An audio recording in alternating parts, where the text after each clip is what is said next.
Does anyone have piloting abilities? No, that was Small our... crafts, that was not our- large I'm going to leave that up crafts. to an NPC. That was then. our instant friend. Things are just going to happen. I might just put it up to a roll. Did he get promoted? No, he's never getting promoted. Fuck! He's now a bus driver. He's now a bus driver for the Corps of Engineers. Poor guy. Space, the thing we have to cross. These are the voyages of the U.S.S. Horizon. Its ongoing mission, to seek out new life, to swear it was on stun the whole time, and to boldly claim we can fix it.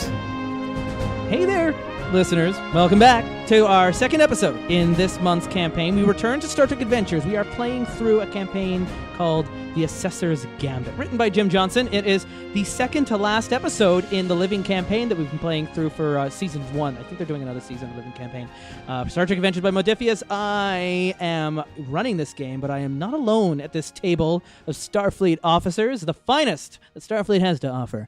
I am here joined by the crew of the U.S.S. Horizon as they fly into an unknown situation that will definitely be involving the Romulans this time, with our captain at the ready.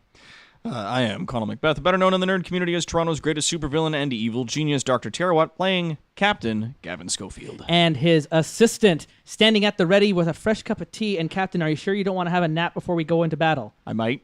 Erika Szabo. I am playing Tazar, our Vulcan counselor, to the captain. Please do your stretches, Captain. Oh, my God. It's very important. So you've been kind of brought in as, like, we don't have yeomans anymore in the 24th century, but you've been kind of brought in to play the role of, like, the captain's assistant or the personal assistant. Yes. So you're there to, like, keep track of his schedule, make sure he's, following through. And maybe someone up the ladder is just like, we've got a lot of flags in our system for, like, high stressful situations, and we just don't want another broken captain. Of course. And you advise and I'm fine. ensure that you Every make time I all do the right stretches, my shirt untucks, and I gotta tuck it back in again, and I hate it. down in the lab, returning to the Horizon after a brief trip over to the U.S.S. Revelation. Velvet Wells, the Velvet Duke of the Dandies, and I am Lieutenant Commander now, Lieutenant Commander Bo Lassa. And Bo Lassa is joined by one of the people that left the Revelation and been like, I'm going where the action is. Yeah, I our wanna keep Andorian following science shit. officer. Neil Tavares, playing Lieutenant Commander Teth Chovic-Quill, Chief Medical Officer. Yeah. So you were chief medical officer on the Revelations. You're not the CMO here. It's just part of your resume now. We do have Rempel. I don't want to demote the guy right now. But, I mean, hey, if anything unfortunate were to happen to him, there would be a job opening. That's wouldn't true. there? There would So be there. if you want to be CMO, the next time I will just reassign him. Like I have reassigned everyone else. We'll see. I'm Just push him down I'm the not above stairs. that. I'm like Q running this game here. Just a snap of my fingers. So before we warp in, I didn't do this in the last episode. It didn't really come up because there was a lot of establishing shots. But your values are important in this game. You will not level up if you don't use your values, either invoking them to spend a determination point to get an automatic success on a roll, or challenging them to avoid creating complications or creating advantages in a scene. I can use your values as well against you. If you accept my suggestion, you will get a determination point as my thanks, as well as I will create a complication using your value against you. So starting back up again with the captain, your values right now are self-reliant, parentheses mostly. Diplomacy is always an option. Yep. And a responsibility to the truth. So how are you feeling these values play into this mission as we fly into Candidate 3? What?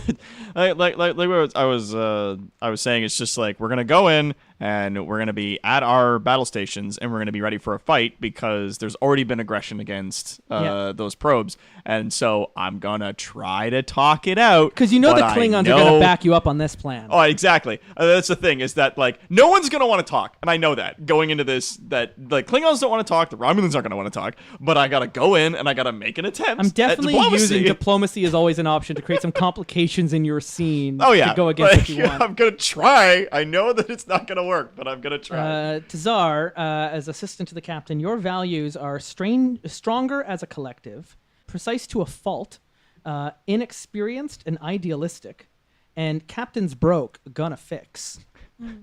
How are you feeling this is playing into your mission here? Because your mission is a little different from the crew's mission. Your mission is the captain. Oh no. And the I am cruise mission is monitoring candidate 3. you. Yes, I am monitoring the captain. Are you I am- filing daily reports to Starfleet Medical? Yes, Oh my I am. God. I'm observing you during your sleep patterns. I am ensuring that we are under. You're taking this new assignment very seriously. I'm not Yes, that old. very. I think it's very important that I do so, and that I ensure the safety of everybody on this ship If the as well captain's too. if the captain is sane, the crew is safe. Yes, well, we must also work as a team, and I think that there are definitely flaws in you, Captain, but I also feel that you are improving and you are bettering yourself through it. Thank you. I do feel that I am helping you improve that, and I want to see you go above and beyond. Captain's a puzzle, and you're going to just assemble An this into. enigma. I'm glad someone believes in me. It's like a puzzle, more like those like nails that you got at different shapes and you got to block it. Just keep So, Bolas, your values are kind hand, closed fist, last to leave, and a home among the stars. So that has played out in the past to be like you're in that room as it's collapsing because everyone else hasn't beamed out yet. How do you feel these values are serving you now as we're getting very close to answers with the builders? I feel like these missions have shaped me so much, and it's just, all the detritus has been wiped away, and these are core to who I am. I think that I went in far more with kind hand, and I'm starting to learn the value of closed fist. And the last to leave, I can't help it. I've abandoned things in the past, but I still will continue to be last to leave, but now it's because there are still questions. There are still mysteries, and I want to soak up as much You're going to be data the last as to possible. leave the Shackleton Expanse now. Yes, It's not even yes. just like leave the planet. Yeah. Teth, your values: loyal to Starfleet, so much more to discover, stronger in diversity, and don't improve. That worked out for you last time. These values have been Absolutely. they've been in your favor this time. How do you feel going into this mission with Teth? Well, with this one, I think he still feels a little out of his element, despite knowing a little bit more than other. You've been caught other up people. in a current a little bit faster Yeah, than you. it's something he's absolutely thrilled about, but is still a little Being bit swept unsure. away. Yeah. Now, another thing, it's not a value, but it is a talent that both you and Tazar share. You both have doctor's orders. Doctor's orders allow you to roll to give a command to another player in a situation that involves their health.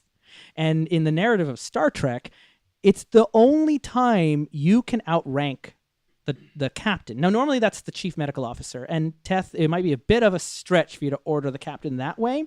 But Tazar has been assigned to the captain as to me as specifically. as his personal assistant. So you might actually be able to order the captain to have a nap. And with your connections to the Admiral Teth and to this task force, you could definitely use doctor's orders in situations that also put the mission at risk and things like that. Allow. So there are a few ways that all of you now going in kind of have a leg over the captain when it comes to this particular mission. If he ends up doing stuff that you'd be like, no, I would do it differently. There are ways for you to attack that. So we are minutes away from coming out of warp. We were talking a little bit before we started recording on final preparations. Last chance here before we come into candidate 3, and then we're going in, and then we're just off to the races until the very end. So around the table, what are you doing to prepare? We'll go to Captain last. What are you doing to prepare? Because Captain's kind of a support role, which is nice. What are you doing to prepare for candidate 3? We got the Mapool nearby, warping in. You're both going to arrive at approximately the same time. You've got your telemetry data from the probes. You've got your data dump. You've got Dr. Taliaphora downstairs. How are you getting ready for this mission? Reverse order, Teth. I mean, as far as for him to kind of get things ready, I'm not entirely sure. Just still going over some of the information that's been given, and we're walking into a situation where our probes have been blasted and destroyed, but we don't know why. We don't know. There's a good chance that they found something first. Getting ready, like you're also on an unfamiliar ship with an unfamiliar crew. You just kind of got beamed in like 11 hours ago. How have you been personally getting ready for the whatever this is going to be? I don't know that he's been on too many of these larger kind of what class was it again? Galaxy. The Galaxy Galaxy class. class. Well, there are. Yes. This is the largest. Yeah, so maybe just trying to make his way around and finding out what needs to be what. So as you've far been as the spending most 11 hours optimal asking for things. directions. Correct. Like, yeah. where's the holodeck? It's down, and Yeah. like you can just touch the wall and it'll point you to where you need Yeah. to go, like the computer on board. But you like, I don't. You don't. You're. Just the necessities. Like I don't have time for holodeck. Where's it the sounds mess hall? interesting. Where's the Yeah. doctor's office? Where's the bridge? Yeah. Yeah. Where are my quarters? Where's the bridge? Yeah. Your quarters, you've been assigned because they've been brought in. You've been assigned to Rudsky's quarters. It's Rudsky. He's on board. Remember Rudsky from Revelations? He was the one Yeah. that Brent got tethered to outside the ship and got like radiation burns.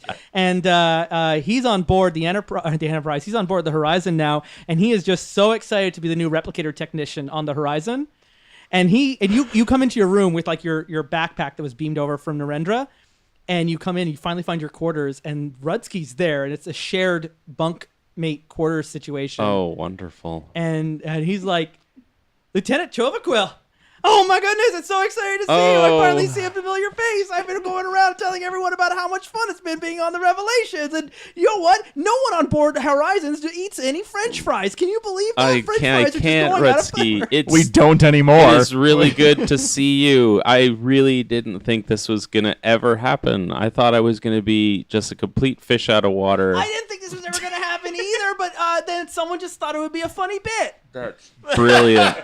I'm so glad that he was really looking forward to that. There was no way the Corps of Engineers was keeping him around, so they got him onto the first ship on Narendra that they could ship him to, and Narendra's just big enough that they can just assign him in, and Captain Schofield tends to rubber stamp these things pretty quickly. So when's your shift start, Rudsky? oh well, we're on yellow alert, so they don't really have much use for a replicator technician, so I'm just hanging tight.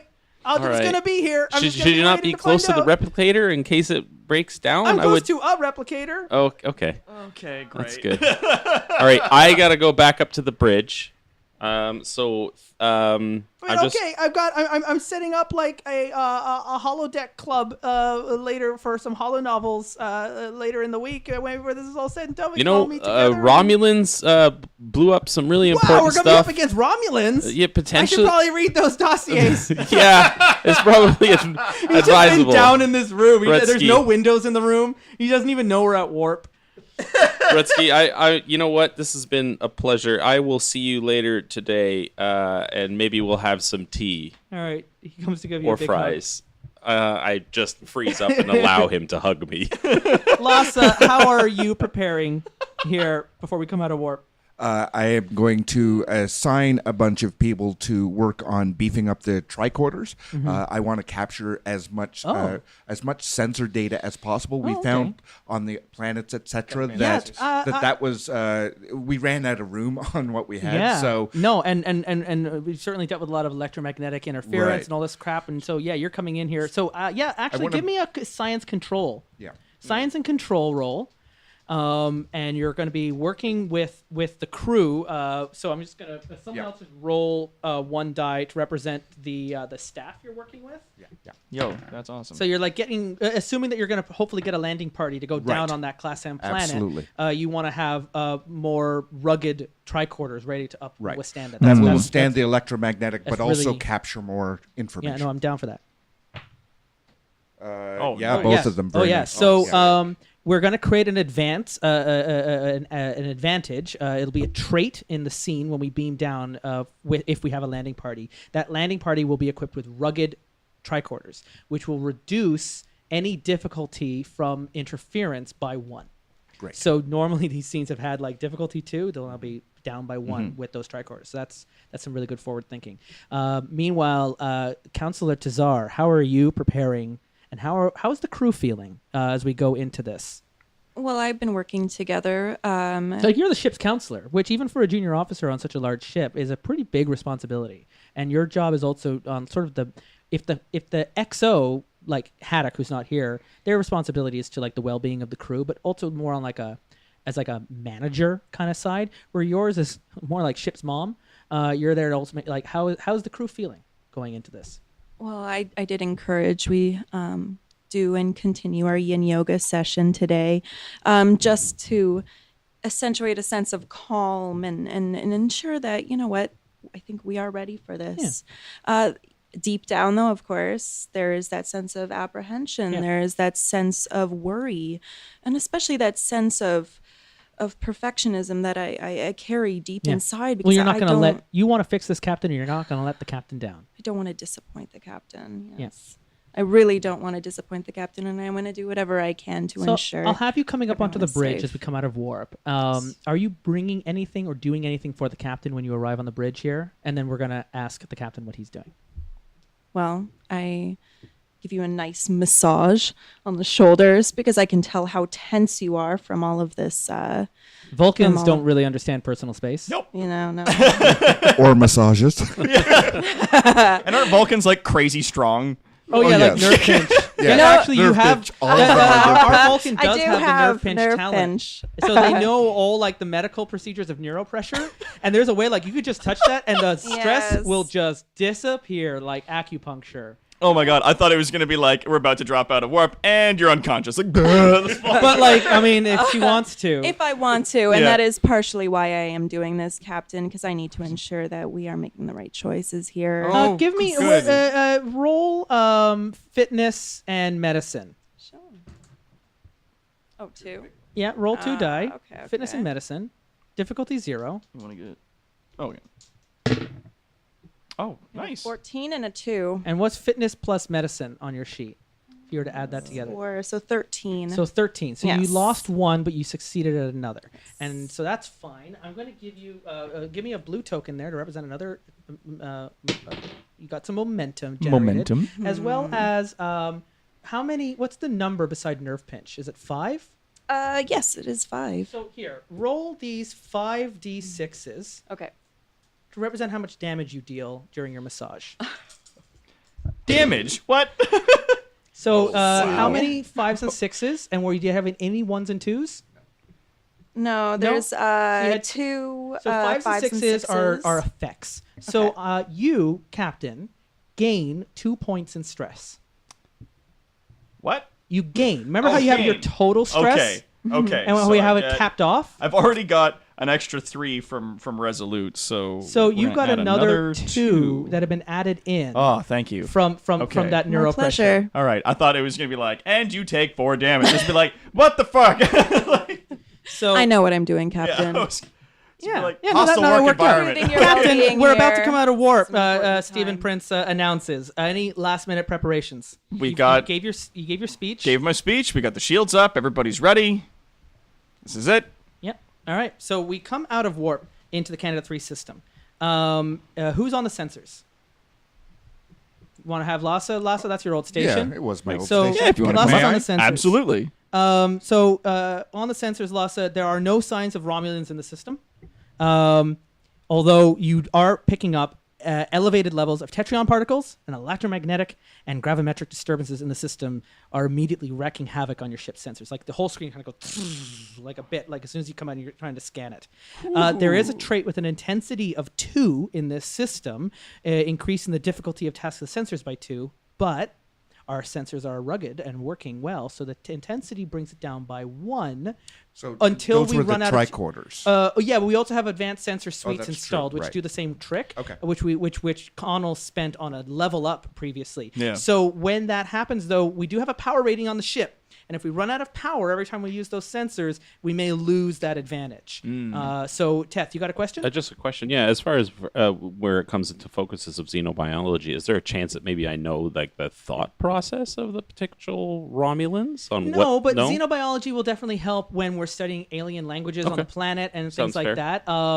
But thought processes, if you've got any kinds of stuff on negotiating or diplomacy or galactic politics, all of those kinds of things that Tazar definitely has as her focuses, she would absolutely be able to advise us on Romulan behaviors and patterns. If you would like to do that, Tazar. Absolutely. So reason and insight and command. Let's roll those 2 together. Okay. Insights. Okay, so I got a nice. 10 and a 9. Okay, so both of those succeeds. You get 2 successes. So you get 2 momentum, and you can spend any number of that momentum right now to ask me questions about the Romulans. Okay. Hold on to that. So would you like to ask me any questions about the Romulans? You have some insight that I can give you, and that's Yes. what this is. These represent insight. Yeah. So just because you don't necessarily see them on the sensors, we know they're in the system. They're obviously cloaked. They wouldn't leave a system and stake a claim like that. They wanted us to see what we had done. That's why they appeared in front of the image of those probes. And then shot them. They were not stealthy about this, specifically to lure us here. Mm-hmm. You're Oh, no. convinced the Romulans want us to be here as much as they want us to know they're here. So they're being quite overt. Yeah.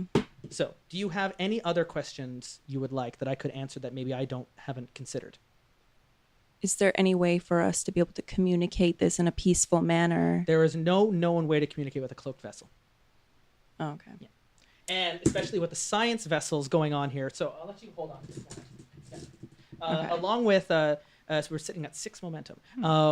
Along with the cloak, the sensors are wreaking havoc. So even if you could, maybe sometimes there's ways to detect anomalies from cloaks if you know this is cloaked in the area, usually using tetrion particles. But this system is flooded in tetrion particles, Yeah. so that doesn't going to work. Meanwhile, Captain Akul is hailing the ship. Captain, you got a question? Okay, yeah, just a quick question. So in this area, this is where the probes were destroyed. We have warped into the Candidate 3 system. There are Okay. 3 supersized Class M planets, the 2 of which are not supposed to be here, and one of which the probes were orbiting that's covered in ruins. That was the one that And- Dr. Taliaferro wants to have a landing, like they wanted a manned mission to this planet. they wanna This go is the check one that that's shit out. covered in that blue tetrion energy. That's the one that the Romulans destroyed those probes that were orbiting. Okay, so they destroyed those. And all this interference was there previously. It's not suddenly the Yeah, probes were destroyed this- and we show up and now there's all this extra the shit going interference on. was the stuff that Yeah. was we believe to it was giving, as we discovered in the last episode, it appeared to be the kind of eddies that are generated like gas coming from a machine. But it's not gas, it's tetrion and gravimetric particles, but it seems to be A byproduct being of something. like I don't want to say blown out of, but it's being emanating from a source, a machine like it looks like the kind of stuff you would see in a lab, but on such a massive scale, and there's no source of where that machine could be. But those patterns are like the way the patterns are. This isn't a natural phenomenon. Yeah. It matches the eddies that were in the convoy mission way back in that day. And, All right, so there's and no- the kinds of signals that were left behind from the supernova after it vanished. And it's clearly marked by the same ancient technology. Captain Akul is hailing the vessel. I put him up on screen. He's there, the Mapul. He's kind of leaning forward on the view screen, kind of his whole face just filling the bridge. Ah, yes. And he's just like, Love it. he's just, Captain, you should set course for the Class M planet. We're going to do a search around for those Romulans. We're going to Cloak. You're going to Cloak? And he's just like, that's what I said. And he's going to turn off communications. And the ship just cloaks as it begins to move off. And it's doing like a patrol through the system in Cloak. That's immediately. fine by me. As soon as, that's a lot of Klingons do that. They warp right in, cloak right away. 'Cause you Yeah. can't warp and cloak at the same time. Yeah. And you can't have shields up and cloak at the same time. So the shields go down, they go to cloak, and they... And then I will So wish him the best of Mapul luck. are in the system, but you also don't know where they are either now. Neat. And you have no way of How many contacting other them. Klingon vessels is there? Was it just the one? Just the Mapul. Okay. How many vessels did we leave behind at At Narendra, there were Station? 3 vessels, but I mean, one of them was a runabout, the one that you rescued from Signals, the Oh, yeah. Susquehanna. One of them is the Revelations, which is being dry docked, and the 2 others we haven't given names, but let's call that like- one. Oh, one of them is an Akira class, the U.S.S. Hadfield that I mentioned earlier. Okay, good. You got shuttled around, but it's an Akira class. It's way too small and to deal with this stuff, and they haven't been equipped with the advanced sensor equipment that you have.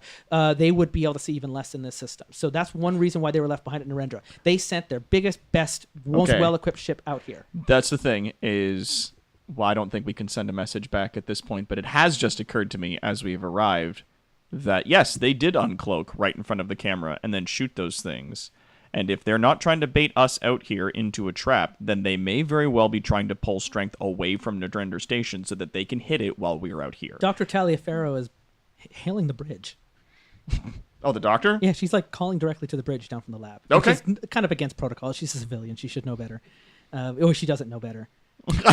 I'll look over to Lieutenant Commander Bo and be like, "That's your civilian. Do you want to handle this, or do you want me to take care of it?" Put her up on screen. I'll put her up on screen. And it's like, oh, good. I was trying to reach the captain. Hi. Hi, Captain. When are we heading into that planet? I can't get any readings from out here, and we might not have that much time to understand what's going on here. Immediately. Good. Just getting our bearings. Excellent. She then turns off the channel. What have you been doing to people? Silent look between the captain and Bo, just like the ship. Your pilot, this cadet that's on board. Let's give him a quick name here. Okay, so Ensign Hughes is there on the con. Thank you for supporting us, Andy. Ensign Hughes is there on the con, and he's having a time though because we're rocking. The whole ship is starting to move as we move in to the third planet that we're aiming for. Like, we're going through waves and waves of gravimetric eddies, kind of the nebula from the convoy, but way more intense and far more powerful. Like, to the point where the tetryon particles are visible to the naked eye through the view screen. You're seeing these, like, it's like aurora borealis, but in space, right? Like, and just kind of moving like waves and eddies, and you can't really move around and through them because we're also in a big old boat like the Galaxy class. Oh yeah. And so it just, every time it hits, the shields kind of shimmer. And the whole ship, and he's trying to do everything he can. If he was a player character, I would have him rolling, daring, and con. And if it would be a difficulty of 3, and a failure could bring damage to the ship. But we don't have a player character on that roll. So instead, Captain, I'm going to have you roll to keep this cadet calm, to see how well he does to get us into orbit. I have empathy as well. You got some empathy up there? Yeah. You could send some telemetry data up to his station to help him navigate through this stuff. Absolutely. As also maybe a little note going, you can do it. Yeah. Just breathe. You can handle this. Yeah. You've been through the Sims. You're good. Yeah. But that really this. does fall It's on the XO right. here. If you want to, I know you gave a speech to the whole crew, but you got a chance here. Like, maybe you stand up from your chair and you take a position beside him. Could I use my talent, diffuse the tension? Yes, absolutely. Okay, Because he's sweet. starting to sweat, and you're worried that if he doesn't like get his shit under control, he's going to take us into the planet. So, All right, so then that means I roll 3 instead of 2. Because I get to roll an extra. there's a and use big wave about to hit us Oh, here, fuck. and you're just gotta. Am I rolling? as- I'm just gonna let this be to the captain. Just something to do while we get into orbit. Now that would be command and presence. Yeah. Yeah, I Okay. think command and presence, or if you, it depends which one's better for you. Insight is also an empathetic stat, so presence and command. Control also would definitely help as well, because you would be maybe instructing him, like, just move on the x-axis there, put in your coordinates. You got this. This is no different from going through anything. It's fine. Like, going through the simulation. But he's also like the first time he's piloted a Galaxy class ship with like 1,000 people on board. Boom, 3 successes. So, nice. shit. So you create this advantage of he's able to get through. Steady. There's without any failure, because it was a difficulty 3 for the con. So nice. you meet all that. So I would have rolled 9 points of damage on the ship if that worked. The ship kind of weathers through it, and he's able to move his way. And he does some kind of nice, like, unorthodox maneuvering for, like, you didn't know Galaxy class ships could move that way in space, did you know? And gets you into the orbit around the Class M planet, the super planet. Woo! Even at a distance, the third Class M planet in the system seemingly fills the view screen. Easily twice the diameter of Earth, its surface glimmers dully in the sunlight. Every meter of the planet's surface seems to be covered in ancient stone ruins and spires. So it gives it this very weird color to the whole planet. Like, there isn't a patch of natural land left. There's no oceans. No greenery. It's just gray and stone. And No ruins. oceans It's either. all constructed. If they are, they're built over it. Visibly, even at a distance of thousands of kilometers, you're able to make out roads and patterns, and you can see that it's constructed. Unusual pulses of energy keep tripping the sensors at irregular intervals. You can almost see the swirling pockets of tetryons and gravitons between the ship and the planet. So everything is just swirling and moving, and it's crazy cool. Big magic planet. So, Teth and Bo, you have both been prepared for a landing party. No sign of the Romulans, but the Mapool is out there. It's got your back. You're here for this planet. and Taliaferro is finally like, are we going down? When are we going down? We're ready to go down? Like, we can't get anything from these sensors from orbit because there's just so much interference. We've got to get down there. We understand we're that. Finally here. We understand. We are going. That is the mission. Yeah. Actually, Tess, if you and Taliaferro maybe are down in the lab together because you're both on the task force, and she's like pacing the room, going like, why are we just standing still? Starfleet moves so slowly. We might not have that much time, and once the Romulans are coming back, we may never get answers. It's a ship full of people. There are a lot of variables. There are a lot of things to think through. It's not just you in your Are you lab. sure you want her? She wants down on that landing party, though. I'm not sure. Please Like, don't You're gonna leave her send- with me. Let's say it'll be a landing party of 5. All 4 of you plus an NPC. Though you would have to justify why your characters are beaming down to the planet. I have no justification for that. I mean, you do in that, like... Why would the captain be down there? I mean, You've seen Star Trek. it's one Yeah, of well, those... that's it, other than That's very You've got true. a ship full of cadets now, so it's a little bit different than sending a senior staff down. And also, it's like, who do you want to send in harm's way? And maybe it's you this time. And then there's also... you might not have the ability to communicate and give orders to the landing party while you're down there. And Or while I'm on the and Stephen ship. Prince has earned his chops. He can absolutely look after the ship while you're gone. Okay. And unlike Haddock, he's not exactly going to be the kind of person who's going to be like, Captain, you can't go anywhere. Tazar might have issues with you going, unless you also bring her along. Wherever you go, I go, Captain. So But it's up to you. Does Schofield want to go down to this planet? my blessing and my curse. If Schofield wants to stay up on the planet, Indeed. I'll let you play Taliaferro, right? And you can play the civilian doctor, or we'll roll up a character for you. We've also got Stephen Prince still from the last time. True. I mean, you make a solid point that the ship is mostly at this juncture filled with new people. And sending one of the inexperienced people down to the planet's surface to carry out this mission might be an Especially oversight. if you engage the Romulans. Yeah, like it's If a you're problem. going to potentially go to war with the Romulans today, you want to be the reason why that happened.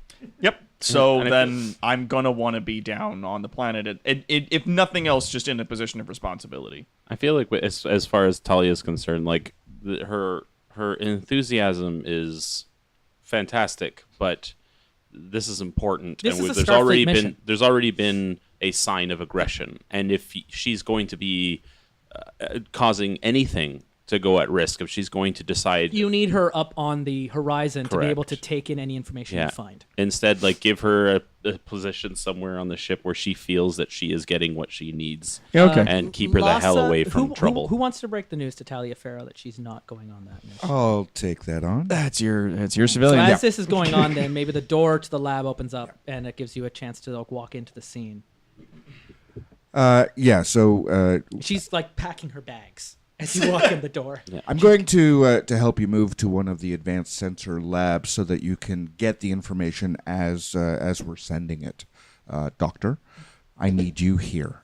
And she's like crushed. She's kind of like, Wesley crushed. this is my life's work. This This is is the Shackleton Expanse. We were here before Starfleet got here, and now you're putting me on the bench? I'm not putting you on the bench. You are the most experienced to understand the data that you have before you. To have you down on the planet when we have a race of people who want to destroy us out there, I cannot chance that. I need you here safely on this ship, safely with the data. And I mean, she just well, fine. And she's just unpacking her bag, kind of passive aggressively. And I mean, she's not benched. She's just the catcher. That's all. What? Am I wrong? Tell me I'm wrong. all right. Captain and Lhasa, who is on the landing party? Like, just work it out here so we can beam down to the planet. Okay. Well, to be frank with human terms, Lieutenant Commander Bo, this is your rodeo. Do you want me down there with you? This is your task force. Who do you want on your away team? I need need Chova Teth. Kill. You need I Teth, Teth. yep.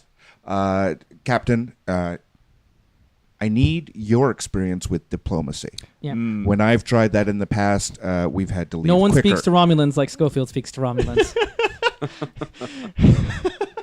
Sir, I have seen you in action when it comes to a battle of words as well as a phaser battle. Stephen Prince can handle the ship, and I mean, you can give him his orders as ever they are.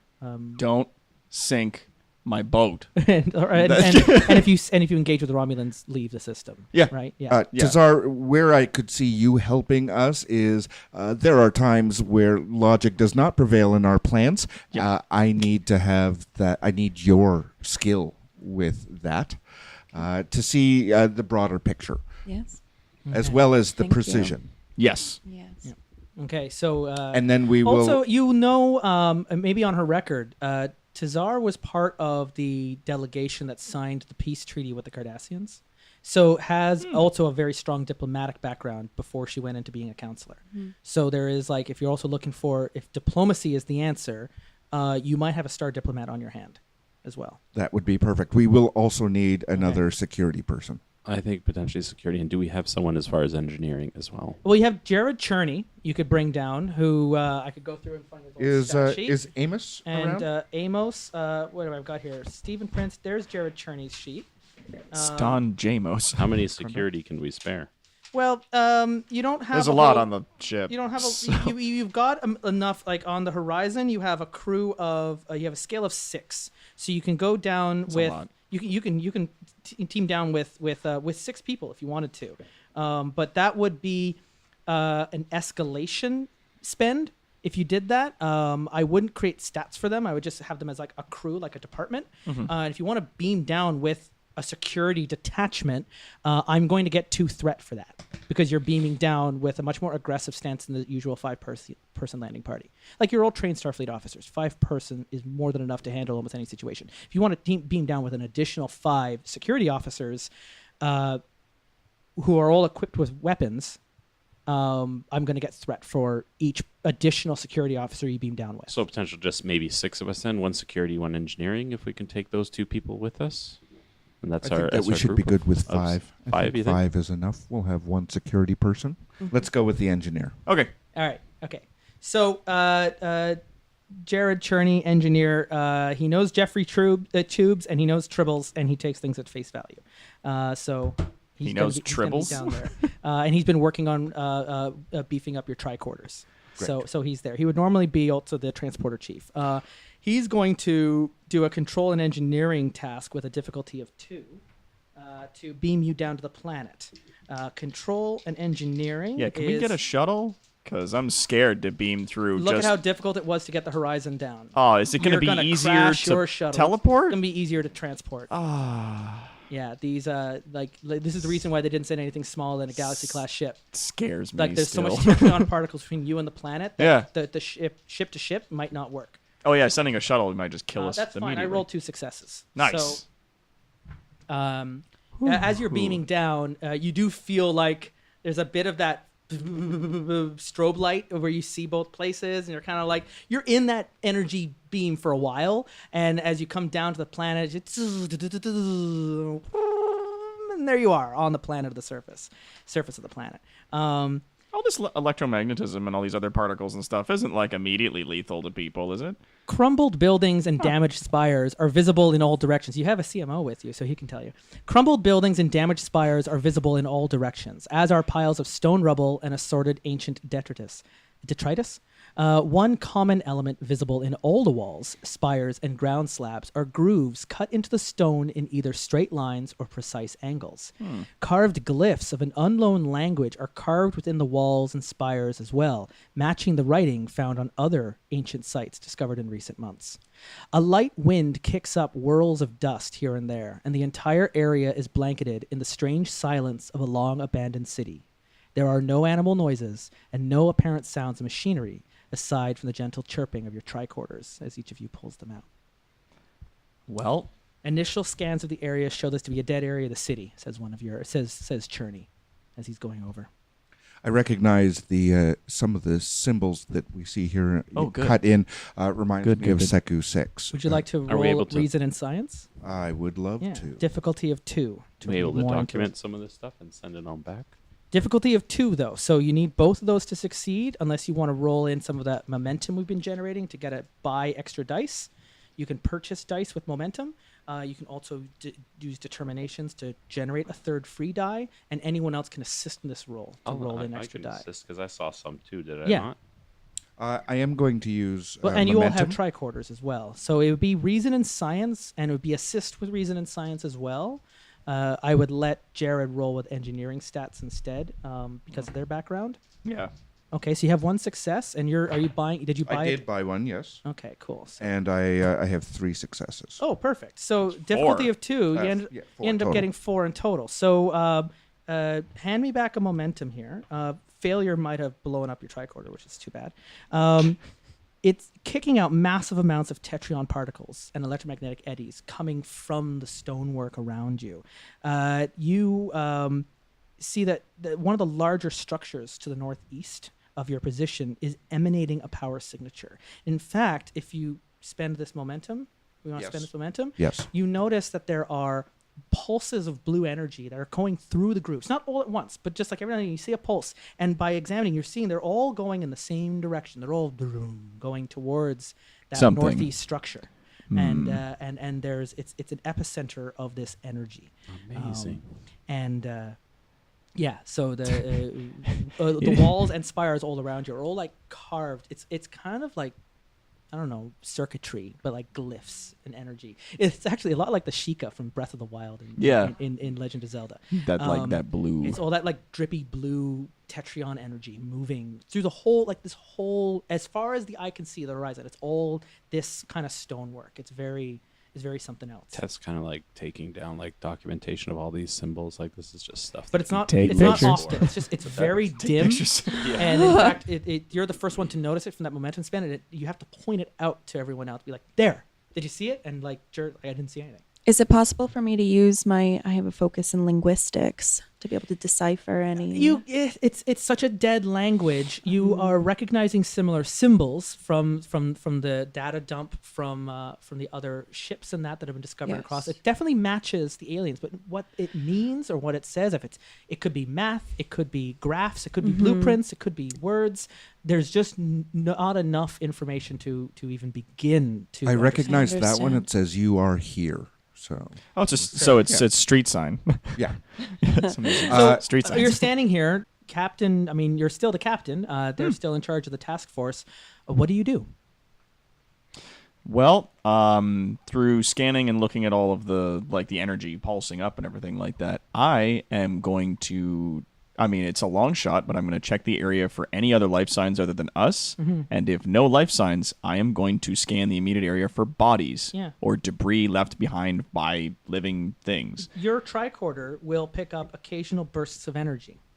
They're coming from specific points, and it's not bodies that you're looking for, but it's almost like jumper boxes that are carrying along the current from one grid to another. Oh, boosters. And so that's you can continue on, or we can pause and study this a little bit more. I'm gonna point them out to the other folks Yeah. that are just like I'm Yeah, sensing that there's like you're as the picking it up. current's moving towards this structure, there's these little signal boosters Some of the that are kind of spires pushing or it some along. of the walls, there's it's not visible, but on your tricorder you can see that's like a booster or a jumper box that seems to be collecting and then redirecting it further along the grid. Can we feed some of this up to Tali to see if this is something that she's more familiar with as well? Well, in order to get closer, you can't get anything once you find out. There's you recognizing the structures that have them. There's a few you've passed now. They're all behind. Your tricorder picks up a groove where there would be a hidden door. In order to get a better screening of a reading, you would have to get through the door on this. So it's in the structure. You'd have to get into one of these ruins in the structures and get indoors. That would be fitness and engineering to get through that We're specific, here to now. figure out how the doors work and then also brute force it. Cherney, can you open that structure for us, please? I mean, I can give it a try. It's been a while since I've been on a away mission. I'm really excited to be here. Just all right. So it's a difficulty of 2 though. So anyone want to help me out? Yeah. Like put a little bit of your elbow grease into it. Fitness and engineering. You said? I'm You not could the do most fitness and physically command. inclined. I'm the one as an assist. You don't have to do the same role. You can justify how you're assisting me. Okay. And so it can be something different. But he needs to figure out like the engineering of this door because I mean, All right. Star Trek is great with coming up with different ways doors open. Yeah. Some they open my God. sideways, some they open Yeah. upwards. And they just disappear. And So, do we want to spend any momentum to purchase an extra die for me? You have 5 momentum still. Why don't should I? We could use yeah. this one. Okay. Let's spend a momentum. So Journey, he needed to roll what's 8 plus 4. 12. So 12. He got 1 success, and we spent momentum. He got 2 success. I got Difficulty 1. 2. You got 1 success. So we got 3 success. So we'll gain a momentum, or nothing. Unfortunately, was in. He has conduits as focuses. That would absolutely work as a focus, but nothing was in range. Remember, when you roll with a focus, that discipline score is now your critical success range. So normally you only get a critical success if you roll a 1. But if you can justify that your roll works with one of your focuses, so use those focuses as prompts for how you come up with solutions, your range, if you roll with a discipline that has a 4 or a 5, now anything between 1 and 5 is a critical success and will generate an advantage into the scene. Okay. So the door is stuck at first, and then it kind of gives, and all this dust kind of falls off of the stone, and it opens up to show a bunch of hidden rails that are built in that frame the door. You now have access to like an inner chamber, and there's like a stone crystal that your tricorders are definitely picking up as reading energy, kind of storing it and then redirecting it further down the path. Like they're coming in from like 5 sources, and then it puts it down 1 source. Huh. And it's like a junction box. Gentlemen. Reason and engineering, or reason and science with a difficulty of 1, you can study that and send your data up to the horizon. Yeah, sure, I will. Go for it, gents. Yeah. And I'm getting 2. Reason and science, I'm not so bad. Ooh. 1 success. It's all right. It's a difficulty of 1. That's all you needed. Oh, cool. So Perfect. the success reveals the jumper box is acting to focus the device for the power stream. It channels it into a more powerful stream of coherent energy and continues it down. So the closer the energy gets to this structure, the more compressed and condensed and concentrated it is. So this whole planet seems to be focusing more and more powerful energy as it moves in towards the center of the structure. These junction boxes aren't far apart. So the exponential scale of power is, it could be something else. And that's what you're hearing over, like, there's a skill. Talapinero is like trying to like backseat drive this whole away mission. That crystal, do we recognize that as being of similar construct to the one that we found on that other on the those same on those ruins? tetronic and gravimetric scans, the same blue. It's not like the crystals and the obelisks. It's like it's older, like these stone ruins, and they've also been exposed to sunlight, so there's a little bit of bleaching that's happened. But it's there's no algae, there's no life, there's no animals, there's no vegetation, No bodies. It's just like it's like something. It looks like something out of Dark Souls, I imagine. Like it's just stone ruins with these grooves. And everything, the strongest power current keeps moving deeper and deeper into the ruined city, all going in the same direction and to there's the just northeast. and there is no signs of anybody, like no vehicles, no bodies Chovaku, Do you want to spend a momentum? to check out. Yeah. You know what? Yeah. Okay, so you spend the momentum, and you're able to read into the subsurface of the city, and there are tunnels and caverns and rooms. No life signs, but you pick up even more power currents under the surface of the city. And you don't even know how deep these power currents go, but what's happening just here on the street level seems to continue on down into the depths, all moving in the same direction to the northeast. Damn. What were you? Chovaku, Where the do you power have is being generated from is indeterminate. It's all coming from ways, but all roads are leading in. The powerful source is somewhere deep below the surface of the planet. As you dig down, you're seeing it's coming up and to the northeast. So it's coming out of the planet, It's coming being collected out by and then these moving in, systems, and it's sort of like there's like a current going in. Okay, so whatever this energy is, it looks like it's being emanated from the planet's core, and then this infrastructure seems to be collecting the energy and then focusing it to that building. You're getting a chirp on your Yes. communicator. Oh, okay. What's up? Stephen Prince is on the line. Oh, no. Klingons, start landing party. What? Can't wait. And you start hearing like and they're out in the streets, and you hear like more doors being kicked open and things being knocked in, and Oh my god. the Klingons are on the planet's surface. Cool. Great. Neat. All right. Let's get out there and talk to them, I guess. Can you just keep a monitor on the radiation levels? Absolutely, yeah. It may be part of why we don't find any life signs, is that this kind of energy affects systems, our humanoid systems. Could I check to see if some of this stuff is hazardous to us, or like? Yeah, the levels are not high enough for any like exposed, like long-term exposure over months or years, maybe. But just for the time on a landing party, you're all going to be fine. You'll like the standard boosters got you covered. There is radiation, but tetrion and gravimetric. I mean, it's the kind of cosmic rays that you're exposed to all the time. It's the time particles and stuff, and so it's very high, but we're not talking dangerous levels of radiation. But I want to collect it again as part of our data set, Oh, yeah. so that we can project this how kind of radiation and this kind of exposure we've never encountered anything like before. Right. There's no way to know what long-term exposure would mean. But you're not hearing any of those whispers like we heard last time or anything like that. We got 2 telepathic members on the team, and in the last adventure, Conal, these crystals were like getting into their brains. Oh, and they were fuck. hearing whispers like an arena. Like Oh, dang. And we're not.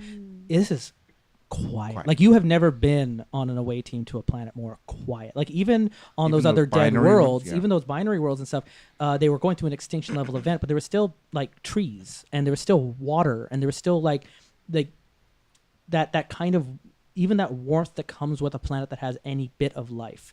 Even on a desolate world with just wind, because of the natural geography, you get sound. This is just silent everywhere. Except for now the Klingons, who you're hearing more stones being knocked over and All things right. being crushed, and they're Well. reading energy signals, sir, heading to the northeast. And Let's go out and they're talk to standing them. in the door of the room you've just walked into, silhouetted is a cool. Ah, my favorite Klingon. My favorite captain. Good to see you've brought your away team down here. How goes the hunt upstairs? Just broken walls and glowing rocks. There should be something more interesting further into the city. As a matter of fact, we happen to be following a signal towards one of the Capitol buildings. Would you like to follow us? Well, if you find it interesting, no doubt the Romulans find it interesting. Precisely. And we're gunning for a fight. Okay. And they're all like, they've got like batleths and they've got rifles and he's brought down that security force that you were thinking of maybe we should come down with. Okay. I am going to try and diffuse the tension. Okay, see if I can talk him into I'm going to see if I can talk him into a support role for our team, like to defer to our command and our position. So if I tell them to hold, then they might like coin toss actually hold. Let's see how successful you Can I are. try and help with it too? Because Yeah. I have, as far as my talents, I have proud and honorable. Yeah. I guess going back as far as Yeah. the Eldorian, And can I the use Andorians. team dynamics Yeah. as well for Yeah, that? so you can all back up your Okay, captain, okay. just like taking a nice like posture and giving a little bit of advice Okay. here. Now I'm going to So use. each of you roll 1 die after the captain rolls his. Okay. I'm using diffuse the tension, which Yeah. gives me an extra d20. Using focuses like diplomacy and Yeah. persuasion. That increases your range of success. So if That's like right. so if you're rolling with command, it would be 1 through 5. Yep. So if you roll anything from 1 through 5, not only will it be a successful roll, it'll It's a also create an critical. advantage, Okay. which you can add to a trait, and that trait could be Klingons get in line. Yeah. Right. You're going to need an advantage in order to get something that beneficial to you, Mm-hmm. which would be something that's added to a scene that will affect future rolls and difficulty And settings. as far as empathy on my side, is that something that I can help with too, yeah, or is it it's more strictly to, on to his support side? the captain as Okay. well, right? And you can like you're all rolling in, but Mm-hmm. I think the captain's been at the one at the front right now as the face of the group That's to, fair. to a That's cool. fair. Especially when talking to this guy. But you'll have a chance Okay. to do any one-on-ones with a So- Klingon. So roll your assistants, the 2 of you and counselor. 2 Normally, oh, that's a 4. There we go. The 11 will that 11 work? Yeah, what was it again? It Yep. was For you, it was however maybe insight or presence with your I've got discipline. presence. Your presence in anything will be a success. yeah. So then you're Yeah. fine. Okay, I got 2 successes. 1 is a critical. Oh hell. Okay. I got 1 under the discipline, so I rolled the 2 under 5. And a cool is like, well, I suppose you did get here first. Very well. Additionally, if we go in there, boots heavy and guns blazing, we could potentially destroy something that could be of great benefit to us. And he's already on like notice with the general. Yeah. And where he would maybe come in firing first, he's like, General Kamar would not be happy if this task force didn't work out. Yep. So he's going to, you seem to always come out on top, and he's going to be your second. Yeah. For this. Kind of ride the coattails of whatever impending right? victory He'll may follow come up. the captain. The rest of you are just Good luck. like Eggheads. chum. But so the three of you are going to be mixed in with the other Klingons if you want to have more of those empathy stuff and work with them. But for the now, he wants to continue on towards the larger structures in the distance. And all right. We're kind of wrapping here. Let's move out.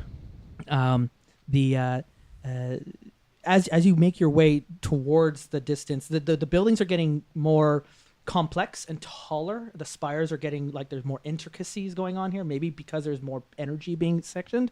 But it's clear that you're moving towards something more impressive. As the pillared hypostyle hall soon takes shape in the distance. It's almost 20 meters high and over 100 meters square. Faint blue energies trace along the columns and walls of the building. It's clear that the power pulses that you've been following are all leading into this building. As you near the hall, you start hearing loud voices nearby. Romulan voices? Well, do you want to investigate? Well, yeah, we're supposed to be the only... Akul's got he'll follow your hand signals here. Okay. So you hear loud voices. What do you do? Just hand up to hold silent and listen first, because if I hear loud voices, are they speaking English? So there's steps and there's ridges. There's lots of places to it's not just a flat horizon. So as you make your way up, maybe with Akul by your side, and you look over the ledge of one of the walls, you see a small group of armed Romulans surveying the area nearby. Some of them have scanning devices in hand. Others have disruptor pistols, and a few have rifles. And they're all Ulan class. They're all foot soldiers. Look over to Akul and be like, I'm glad you guys are here, huh? And he looks at you and he just goes, today will be a good day. As players take in the situation, I am to pick a player. So are each of you starting to look over and seeing the Romulans? You're each taking a stance around these buildings. 1, 2, 3, 4. 4. This works, goodbye, Lhasa, everybody. because you were the one who heard the goodbye. whispers in the last campaign. As you approach the hall and catch a sight of Romulan landing party, you notice, Lhasa, that just beyond those soldiers, there's another 3 of them, and a tall bipedal alien. It appears that the leader of the Romulan party is talking to this alien that is nearly 3 meters tall. Whoa. With light green skin, wide, lidless eyes, a pug nose, and arms and legs disproportionately longer than it would seem to fit their frame. Oh, no. The alien's fingers are quintuply jointed and move in a flowing, almost hypnotic pattern as it speaks to the Romulan. And then, Lhasa, you hear in your mind, "Welcome. I am Assessor Tredic. I did not expect additional visitors. May you be more congenial than these people." Thank you. What's congenial? I would love a conversation about you and your people. You think that back, Yes. but there's no response. This may not be a two-way communication. Captain. Assessor Tredic seems to be completely aware of your presence. None of the Romulans are. Captain, I've just received a communication from the alien. Oh. They are aware that we are here, but the Romulans are not. So we have some advantage and have some time. It seems that the alien is peaceful by the way that things were worded to me. Okay. The loud voices you were hearing was the Romulans trying to speak with this alien. That's what caught your attention as you brought him in. The alien is standing near the entrance to this great structure that you've been walking towards. Okay. We could very easily play this to our advantage if we walk in open and we don't sneak up on anyone. Like, we will find out what your plan is yeah, in the next hour. there we are. Bum, bum, bum. I think that's a good moment to Yeah. hit No, that's a pause. very good Oh, moment. sit. Ooh. Let it sit. I'm supposed to be like, give the players a moment to react to this. So I'm going to give you a moment. I'm going to give you a whole week. And we'll come back next week and find out. We finally met the titular character, because this is Assessor's Gambit. This big thing. Yeah, and I'd He's a love tall to. boy. I'm trying to imagine, like, He's I've got very this. I tall mean, I boy. know Neil sometimes likes to do little sketches. And we've got 3 meters tall, green lidless, green skin, lidless eyes, pug nose. Like it's a very. Jim Johnson really created an alien character. I'm trying to imagine what a Quin. Quintuply, Quin. yeah. So it's 5 quintuple joints. jointed. Isn't it? Like 5 Fluid joints like in his water. fingers. Not 1, 2, 3. Like wait, he's got 2 more Yeah. onto his fingers, and they move like in a flowing hypnotic as he's talking. Kind of, I imagine a little bit like Saru from Discovery, and he's just kind of there above these Romulans who are like, Yeah. we are Romulans, right? Like they're just being Romulans. Anyways, I was gonna say it would be easy in this opportunity for us to just walk in and out diplomatize Captain the Akul crap out of them. is like Yeah. gripping his Macbeth. Yep. And we're going to deal with that next week. The crew of the Horizon, the away team on Candidate 3, our super planet. I'm your GM, Justin Ecock, surrounded by our counselor. Erika, live long and prosper. Szabo, I'm playing Tazar, a Vulcan counselor. Our captain. Conal Macbeth, better known in the geek community as Toronto's greatest supervillain and evil genius, Dr. Tarawat, playing Captain Gavin Schofield. Our science Andorian. Neil Tavares. Or our doctor, actually. I guess our doctor Yeah, on our doctor. mission. Yeah. Dr. Death Chovaquil, I suppose. Neil Tavares. Not least but not least, who always seems to get the messages delivered directly to his mind. Velvet Wells, the Velvet Duke of the Dandies. I am playing Lieutenant Commander Bolasa and also the leader of the task force. Yeah, you should never have subscribed to that mailing list in the last adventure now. They're never going to keep talking to you. They're like, oh, are you interested in a subscription of more telepathic messages from... Until next time, everyone, thanks for supporting us. Thanks for joining us here. We'll be back next week with our 3rd episode of 4 in this campaign. It's been a lot of, like, exploration, investigation, but now it's a bunch of Romulans and Klingons in a room together. That's going to go so well. I'm sure it'll be real so chill. great. So great. It's going to be so chill next week. Make lots of tea. Until then, Lots. brew some tea, be good to each other. Bye. Bye. The Terrible Warriors have new episodes weekly, every Tuesday, and the next episode of the Assessor's Gambit will come to you this time next week. Only 2 more campaigns remain in our season. Be sure to follow us on Twitter at Dice Warriors to stay in the loop on what's going to be happening during our off-season. Patreon supporters get a bit of a heads up on what's going on. You can go follow us on Patreon at patreon.com/terriblewarriors. A support of $5 or more gains access to debrief episodes and exclusive content we create just for Patreon. And a little higher up, you can participate in our private games. If you want to be a part of that, there's actually a sweepstake happening right now, which you would know about if you followed us on Twitter. You can join in on our private game happening later this month in March. And that spot at our private table is being sponsored by the Storm Crow Manor here in Toronto, where I have personally joined up with them to be a part of their DM and Dine program. You and your friends can reserve a table at the Storm Crow Manor, and when you do through the DM and Dine program, you can also reserve a Dungeon Master to run you through a game. You know, yes, we'll play Dungeons & Dragons 5th Edition. Yes, you will get me to run a game of Dungeons & Dragons 5th Edition, but I will also be willing to run any game you've heard on the Terrible Warriors. For more information about the DM and Dine program, head to dmdineto.com.